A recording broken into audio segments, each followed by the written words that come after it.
This is Pet Life Radio. Let's talk pets. The views conveyed by the guests on this program do not necessarily represent the views of the host or owners of the Doggy Diva Show and do not necessarily constitute endorsement of products. Medical information shared by the guests on this program are those of the guests and are for informational purposes only. They should not replace the medical advice of your veterinarian. Hi, this is Susan Marie from the Doggy Diva Show. This week, New Year's resolutions for you and your pets and changing the lives of rescue animals through photographs. That's what's on our show this week. Let's get started. Come here, babies. It's time for a treat, the Doggy Diva Show. Here's national award-winning author and animal advocate, Susan Marie. Hi, welcome to the Doggy Diva Show, the show for animal lovers. I'm your host, Susan Marie, and as always, I'm joined by my canine co-hosts, the Doggy Divas themselves. Thank you for joining us today as we bring you the experts in the pet and animal world right to you. Contact us at thedoggydiva.com. That's the DOGGYDIVA.com. We love hearing from you. So go grab a cup of coffee and your pet's favorite treat, and we'll be back in just a moment. Take a bite out of your competition. Advertise your business with an ad in Pet Life Radio podcasts and radio shows.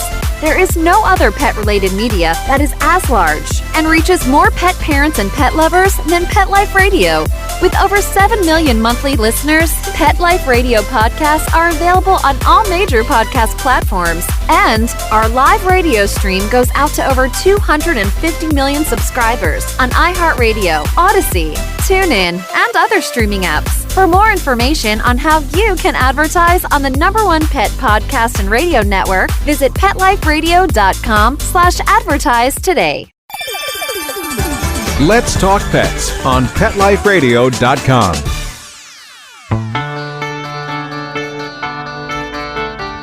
Welcome back, everyone, to the Doggy Diva Show. Monica Leighton, president of Professional Pet Sitting, is here with us for our pet tip of the week. Hey, Monica, it's New Year's. We all want to start out and have a great, happy, healthy New Year. We make all these resolutions and we want to do them with our pets. Can you give us some healthy, safe New Year's advice? Absolutely. So just like you said, every year, I know I'm always thinking of, okay, what is my resolution going to be? And am I actually going to stick with it this year? Like, let's make one that I can follow through with. So that's always my goal at the beginning of the year. So this year I'm thinking we're incorporating the pets. We're having some great New Year's resolutions that would be beneficial for us and for our pets. So the first one for me, getting more exercise. So, of course, during the holidays, some of us tend to pack on the pounds. I know that is my biggest issue during the holidays. There's way too many good tasting stuff that only comes out during the holidays. So, of course, you have to have it during that time because it's not available the rest of the year. And there's too many of them to choose. So, you just don't choose. You try them all. So, and there's nothing wrong with that. Yeah. So, of course, that may lead to a couple extra pounds during the holidays. So starting the new year with a great exercise program that you can do together with your pet. It gets you guys out in the fresh air, gets you moving. Of course, exercise critical to maintaining a fit, healthy pet. And it helps you. It's great for physical and mental stimulation in people and pets. Makes your pets calmer. That way, if you're off to work afterwards or you're gone during the day, it's a great time where you can kind of unwind or start the day off in a positive manner. Of course, you always have to watch for when it gets warm. So, we tend to kind of recommend mornings or evenings, maybe not, the heat of the day, but definitely keeps, a calmer pet when they have the energy release. Another great one is quality time. Having really good quality time to spend with our pets, having them be able to just, be part of the family and do family activities together. Behavioral issues stem from boredom in our pets so often that if you can kind of give a little dedicated, even if it's 5 to 10 minutes a day more than what you're doing now, tossing a ball, playing with a laser pointer, just some kind of quality time and, stimulation for our pets can mean a world of difference to them and, their behavior and well-being. Next, of course, veterinary care and wellness. As each new year comes, we all become a little older. Our pets are included in this. So making sure that, as our pets age from year to year, that we're definitely, taking care of any of those. It's a great time at the beginning of the year to kind of go through your pet checklist, kind of prepare for the unexpected, have it be a good time to start your pet disaster kit if you haven't had one already and checking through that. It's a great time to check your pet records, to check your ID tags, make sure they're up to date, make sure they're still current, check your microchips, have your information changed. Do you need to, change that with your microchip company? Just the start of a new year is a great time to kind of peruse everything, make sure you're not behind on any of your pet's medication or care visits. And then kind of take that extra step and, prepare for that unexpected with, your pet emergency fund or a pet savings account, maybe putting away an extra $20 a paycheck or something to just set aside for pet care and pet wellness. If your pet's due for a dental coming up in the next year or any kind of other, larger expense, setting aside some money starting at the beginning of the year and kind of get in a habit of doing so can kind of keep you prepared. So that way, if something major does happen, then you have, the cash flow to take care of it. And, last but not least, being a good neighbor. If your neighbors have pets, it's a great time to kind of introduce yourself to somebody new in the neighborhood.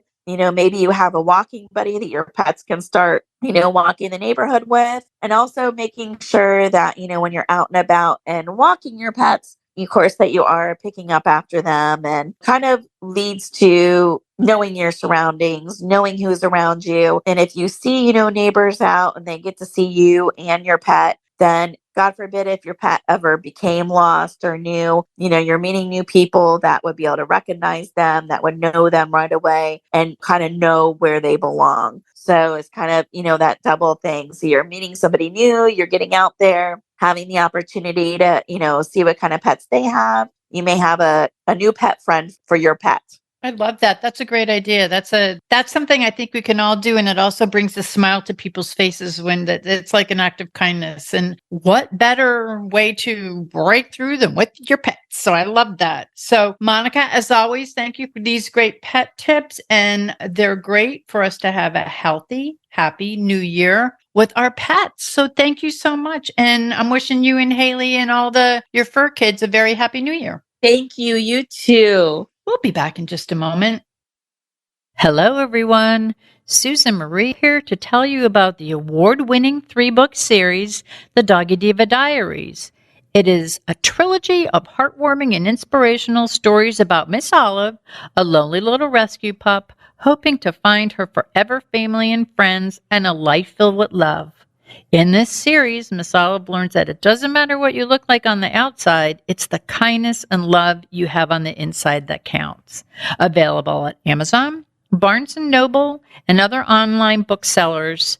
And please visit us at thedoggydiva.com for more information. Thank you, everyone. Coming up, an award-winning photographer who has changed the lives of rescue dogs and pet parents. Stay with us. Molly, here's your dinner. Zeus, that's not your food. Don't let that happen to your precious cat. Elevate your cat's eating experience with the Cat Tree Tray. The Cat Tree Tray keeps your cat's food off the floor and conveniently located on the cat tree. It's the perfect way to eat. It's a beautiful wrought iron tray that easily attaches to your cat tree and keeps dogs and other critters out of your cat's dish. A must for multi-pet households. There's a 6-inch tray for large bowls and a 4-inch tray for smaller bowls. Purchase your Cat Tree Tray today. Go right now to cattreetray.com. That's cattreetray.com. cattreetray.com. Let's talk pets. Let's talk pets On Pet Life Radio. Pet Life Radio. PetLifeRadio.com.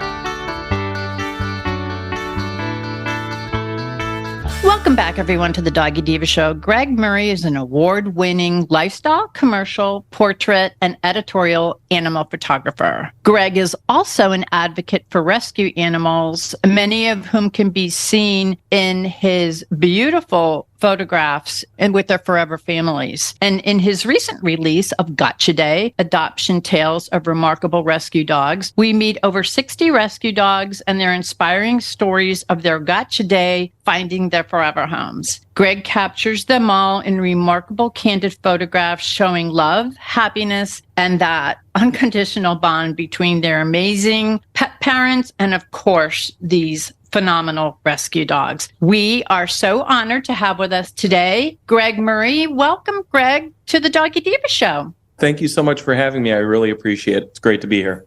Oh, no, we're so happy that you're here. And what you're doing for work is absolutely amazing. And I have to tell you that your photographs going through the book, which is a beautiful, not only a book, but a coffee table book, bring it into your office. It'll certainly bring the degree of anything that's in there down. And it just made an impact on my heart and it made me smile. So I want to tell you, this is like a phenomenal book. Well, thank you. My goal is with all my books, is to always make people smile. Well, you did it with this one. This is fantastic.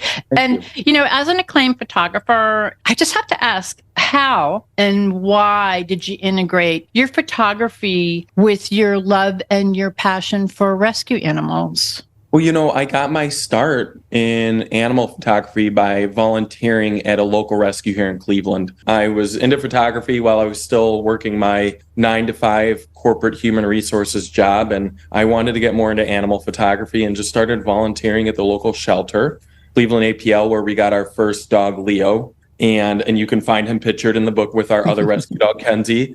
And that's kind of how I fell into getting my start photographing dogs, and then really kind of understanding the importance of helping and volunteering with rescue animals. To be honest, I wasn't too involved with the rescue community prior to 2012, and it just kind of all fell into place then. And, I haven't looked back. Rescues are a big part of my work and a huge part of my books. Yeah, you can tell. Now, what was your inspiration for Gotcha Day? And what was the message that you wanted the reader to capture? And looking at these beautiful photographs, the way you photographed them was very subtle, but you captured the look in their eyes. I mean, it was just beautiful. What was your goal in doing this and your inspiration? Originally, here's my original idea for the book. I wanted to literally photograph people outside in a studio environment at the shelters the minute they adopted the dog.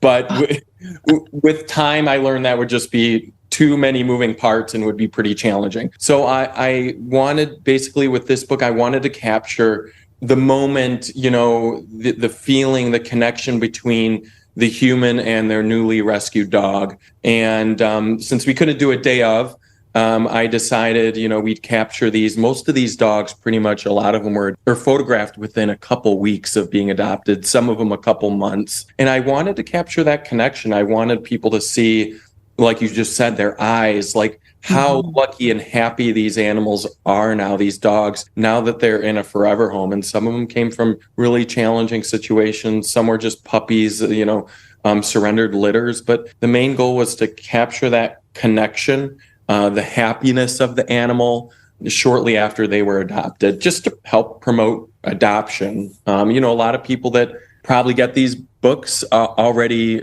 are big proponents of adoption, but maybe some people aren't. And anything I can do to change people's minds, and hopefully, even if this book helps one person and go to the local shelter instead of a breeder, that's a big win. No, and that's what the show's about. We're all about rescue. What you just conveyed was absolutely beautiful. And I just want to tell you something quick. I'm going to ask you a question about the book in a second, but I actually brought it into our offices where I work. So because it's kind of a stressful area, and just looking at the pictures and reading the stories, sort of, I kind of told you that it touched my heart and made me smile. You see some people who have some pretty serious things going on, and they look at the book and you could just see the smile smile, and you could just see almost like the stress lifts from them once they read these stories. And also the way the stories are written are very uplifting. I mean, there's a lot of impact in them, but they're very uplifting. I just wanted to ask you, could you share a few stories of these rescue pups with us? Yeah.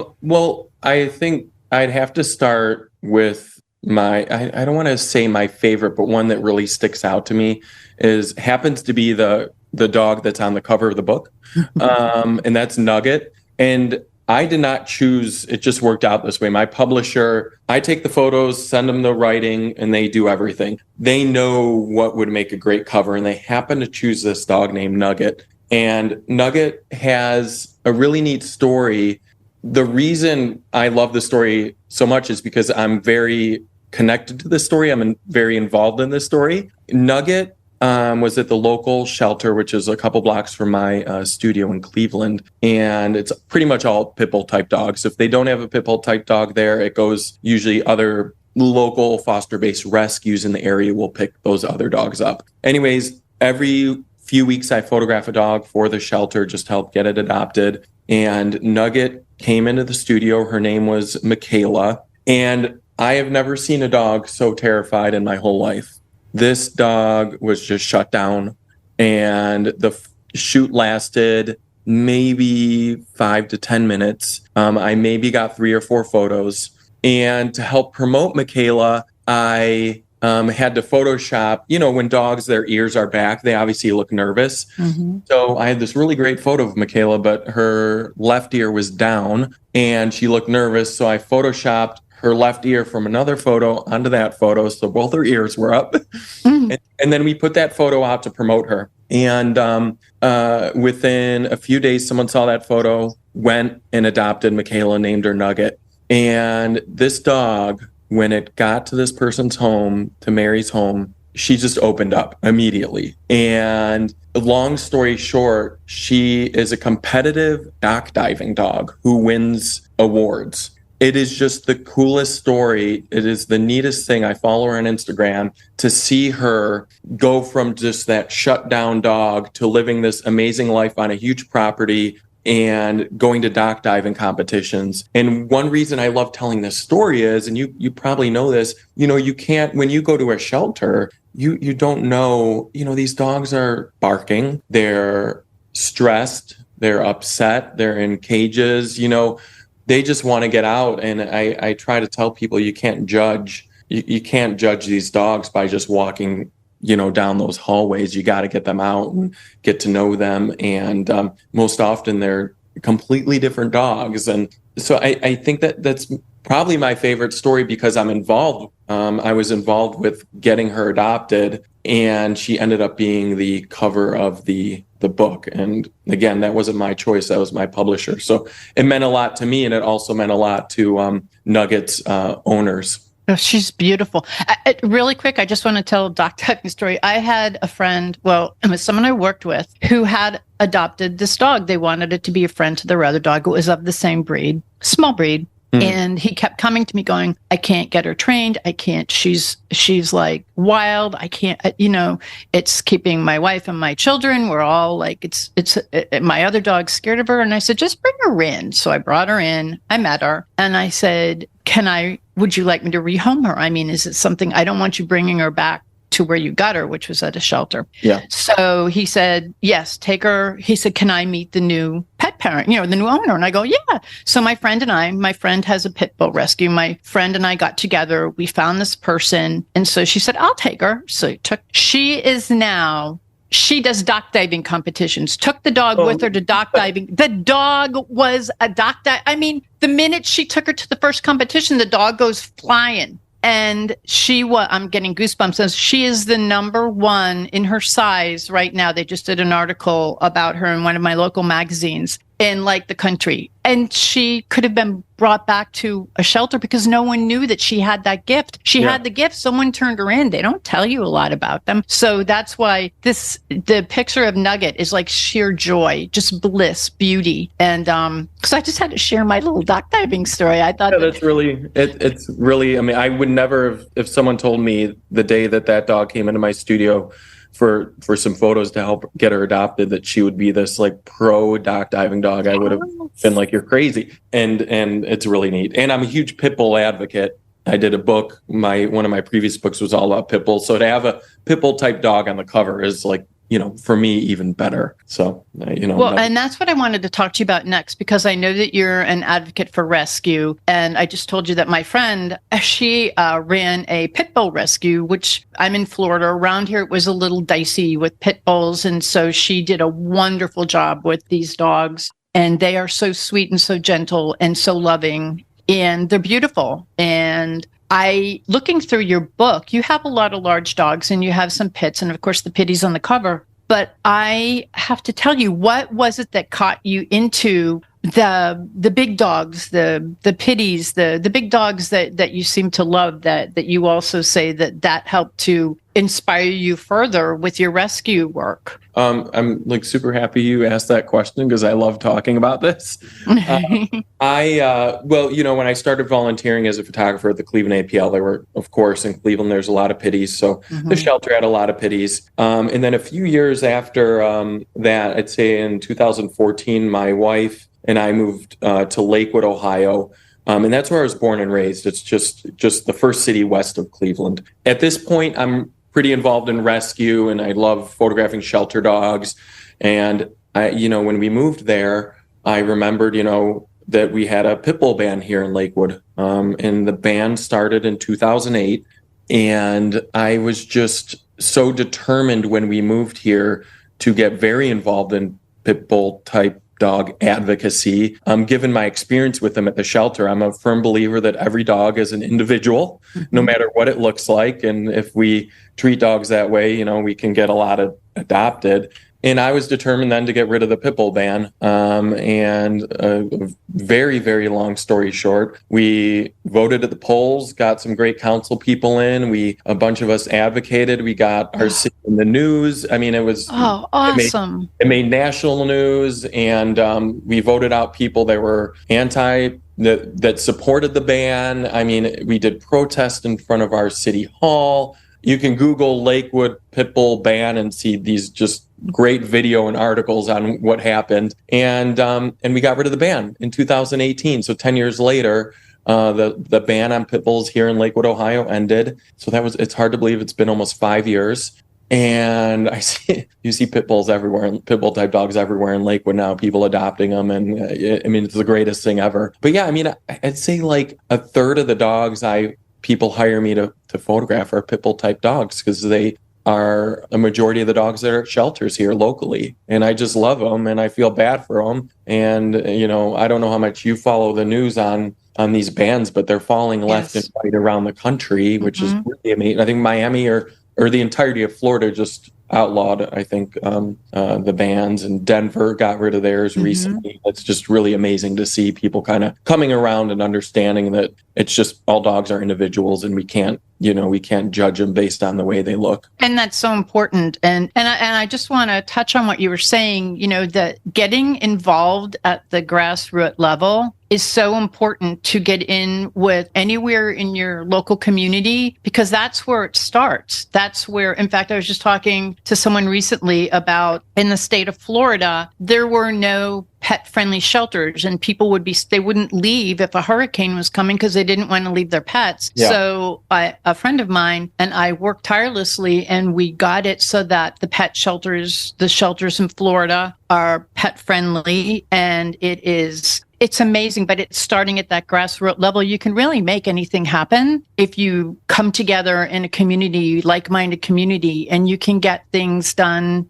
in a way, kind of like the tethering laws. There's just so much that you could do at that level that's wonderful. And I am so happy that what you did. I've got to tell my friend Mary, she's retired from it now, but pitties are her babies, so she loves them. Yeah, it was a perfect example of, like you said, there were that core group of people that kind of organized things. We did yard signs, and it was really amazing. And people understood that if we kept packing those council meetings, get that group of people, 100 to 200 people, and you just it's a lot of work, and it's very stressful, and it's not easy, but it can be done. It takes a significant amount of effort to change those laws. I tell people it's easy if you do these things that are very hard. To this day, it's been 5 years, and I still, every April when the anniversary comes around, I'm just ecstatic about it. That is so wonderful, and so great that you did that. It makes Nugget's picture even more precious on the cover of your book. I love that. And I think you touched briefly on it. Some of the dogs were found from pictures that you take in Facebook pictures. You have a very strong social media presence. Can you tell us that you're aware of how many pets you may have helped to relocate and find homes? It's hard. Sometimes I just never find out. To be honest with you. But lately, again, I photograph typically a dog or other cat or even rabbit. I help get a rabbit a home. I love photographing all animals. So lately, in the past couple, I'd say this year, 50% of the dogs that I've photographed to help, to get their photos out there, have been adopted because of those photos. So, and that's the ones I know of, you don't always find out. And I'd say that's like maybe 15 dogs just this year that, again, I know about. And I've been doing this for almost 10 years now. So it's amazing what a great photo will do, and a silly photo. And then I try to, when I post those photos, a big thing I've learned that helps, I post on Instagram. I often do Instagram Reels. Not only do I post that photo, but I do video of me interacting with that dog. And I've come to find that makes a big difference too. People want to see that dog interacting with someone. They want to see that dog being silly in my studio, playing with toys, jumping on my furniture, tackling me. I've come to learn that plays a big role too. And I've started doing a lot more of that this year, is just cell phone video with a nice photo. And you know what? That's however you connect, whatever it is you're doing, it's working, whether it be on your social media, in your books, all of the work that you've done to help the pit bulls. I mean, there's a lot that you could tell that you're passionate about. And as a pet parent yourself, with all of the work that you do, whether doing the photography, putting them up on your social media, your beautiful books. And I know that you have 2 rescue dogs yourself. What is the best advice that you would give to someone who may be out there listening to us right now looking to adopt a dog? The best advice I can give is, when you adopt a dog, give it time. I see a lot of people give up soon, and it takes dogs, as you know, time to acclimate. And you see these dogs that get brought back to shelters very quickly sometimes. And you have to have a lot of patience. These are dogs where some of them, you might adopt a dog like my wife and I did, that was 10 weeks old and has no past. It was a surrendered litter. But a lot of these dogs have pasts, and I think they need a lot of time, a couple months in some cases. Sometimes they're going to be great right away. But if you don't have patience, I think it's going to be a very frustrating experience, depending on the dog. I also tell people, if you really want to know how this dog is going to interact in your home, don't forget about the foster-based rescues. These dogs are in people's homes with cats, with kids, and you know exactly what they're good with. And that's a huge thing too. So there are all these small at-home based, foster-based rescues that I think a lot of people don't realize they exist. They think of just the local shelter or the city kennel. So yeah, patience and really looking around to find that best fit. That makes so much sense. And one of the things you brought up was the foster. I know for myself, actually, if you look up my picture in the dictionary, it's there under foster failure, but we take them. We just lost 2 dogs within a year of each other. One was 15 and one was like almost 18. So our hearts were like totally broken. And we had an offer to foster a dog that was totally unlike any dog that we've had in our home. And we brought her in, and they do need work and they do need attention. And each of them has their history, but we don't know what the history is. So as a foster parent, you kind of learn that stuff, and you could share it. If when you adopt the dog, if you adopt the dog, I keep the dog. I'm a terrible foster mother. Like my husband always goes, no, we need to just like foster. Let's see. And then, maybe, no, okay, that's what we'll do. And then 15 years, 16 years, 18 years later, we still have them.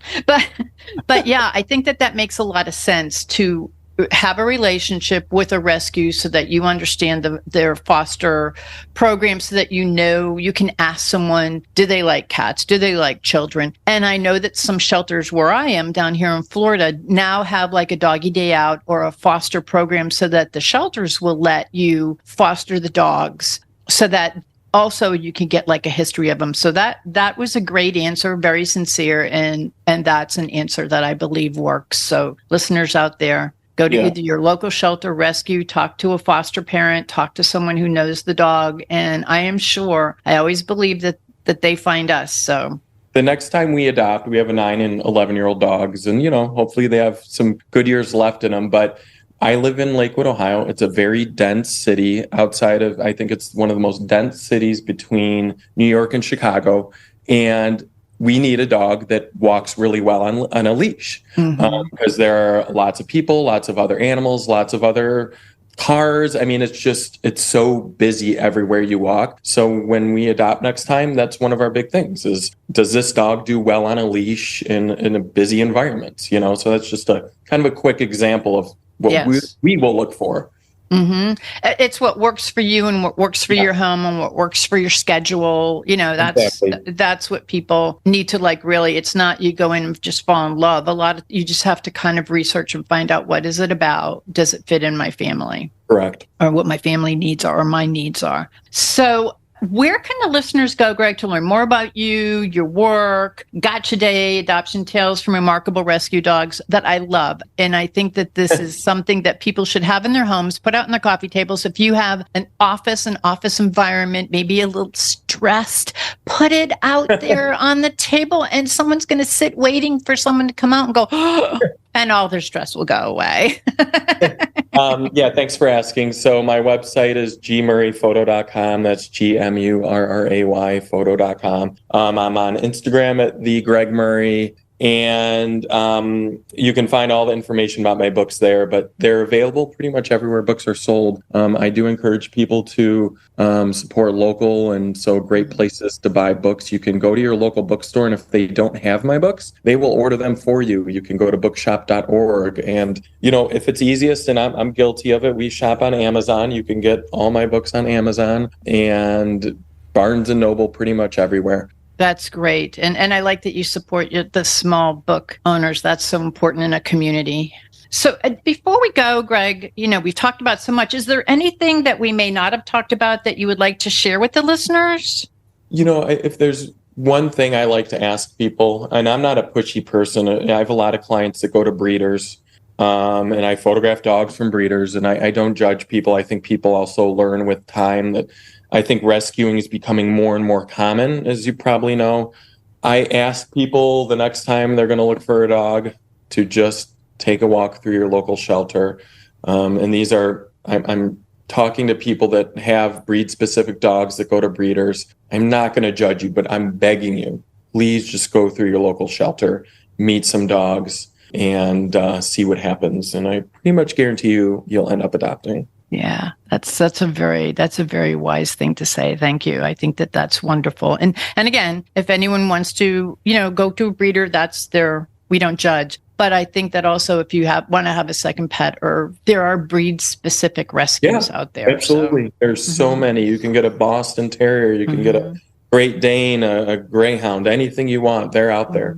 That's very important. And, Greg, I want to thank you for being our guest today and for all that you're doing for rescue animals and that positive impact that you're having on not only so many dogs, but so many of their forever families, because it not only changes the pet's life, it also changes the family's life. And what you captured in your book is that moment, kind of like when it's kismet, when it all comes together. It's just a very, very tastefully done, very subtle photos, catching, the dog's eyes and the dog's look totally jumps out at you. The stories that go along with their Gotcha Day. I'm telling you, people, it is going to it'll make your heart feel good. And I think that it will make you very happy to read this. And also, again, as I said, we have it in our office. It has diffused a lot of stress. So I think it's wonderful. And I thank you again. And the name of the book is Gotcha Day, Adoption Tales of Remarkable Rescue Dogs. And, Greg, before we go, let's give out your contact information one more time. Yeah, my website is gmurrayphoto.com, and my Instagram is at the Greg Murray. And, if you just Google Greg Murray pet photography, you'll find all my information. Well, thank you so much. It's been a pleasure having you on. And thank you for all of the work you're doing with the rescue animals. It's absolutely amazing. So thank you so very much. Thank you all. I really appreciate it. It's been great to be on here. Good to have you. Thank you so much. We'll be back in just a moment. Pet Life Radio, the #1 pet radio network on the planet, joins forces with iHeartRadio to put the power of your pets in your pocket. Awesome! Download the iHeartRadio app and rock Pet Life Radio on your phone, on your tablet, on your Xbox, in your car. Pet talk, pet tunes, and fun pet times. Pet Life Radio and iHeartRadio. Positively Possum. We would like to thank our guests this week. And also, as our Doggy Divas always say, please love your pets because they love you unconditionally. And please remember to adopt, foster, spay, neuter, and microchip. And as always, please have a great Diva week, everyone. Thank you for joining us for this episode of the Doggy Diva Show. To find out more about Susan Marie and the Doggy Divas, visit them at their website, thedoggydiva.com, and on Facebook at The Doggy Diva Show. Tell your fellow pet parents about it. We look forward to having you join us again for the next episode. See you soon. Let's Talk Pets, every week on demand, only on PetLifeRadio.com.